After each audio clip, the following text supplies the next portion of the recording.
Hey, what's up guys? Welcome back to the channel. Just wanted to drop in today and let you guys know a couple things. Today's video will be the last video of us doing different events. I know this is the third week in a row of event coverage video. We had drag week, then we had NPK, and then today's video is going to be on a car show. But this just helps us kind of get caught up on all of our projects and keep our weekly cadence of dropping a video every weekend.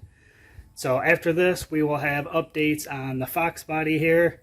We've got a lot of progress since our last video. Our last video was just finishing up the hot side on the turbo. So you can kind of see here, we've got a little bit farther than that, so I'll do an update video on that, and then we're also going to start the El Camino build here real soon, maybe in the next couple weeks even, so look out for those videos as well. Another thing I wanted to mention is talk a little bit about the parts that we've been selling. So here are the different trim rings. So these are for the front of Foxbody. So you can see here I've got one on my car. It's air inlet trim ring. So it allows fresh air to get in. I can get it to my intercooler, kind of get fresh air into that engine bay. We do have these for sale. They are $70 shipped anywhere in the US.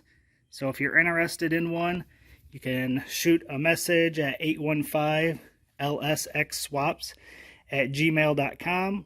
Or hit us up on one of our social medias, either Facebook or Instagram. Shoot us a message there at 815 LSx Swaps.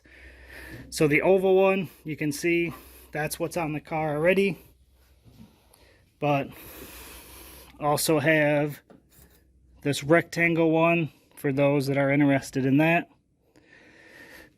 They are 80 thousandths thick, made out of 6061 aluminum. And they accept a 3/16 rivet. So again, if that's something you're interested in, let me know.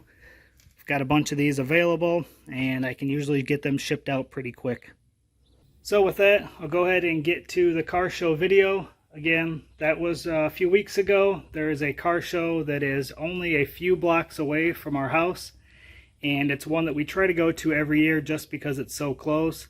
This happened shortly after we blew the engine in the BMW, so we thrashed as much as we could, got that engine put together, and we were able to take the Foxbody, the 240, the BMW, and the El Camino all to the same show. So it was a good day. So hopefully you guys enjoy this content, and we will see you in the next video, which will be on probably update on the Foxbody.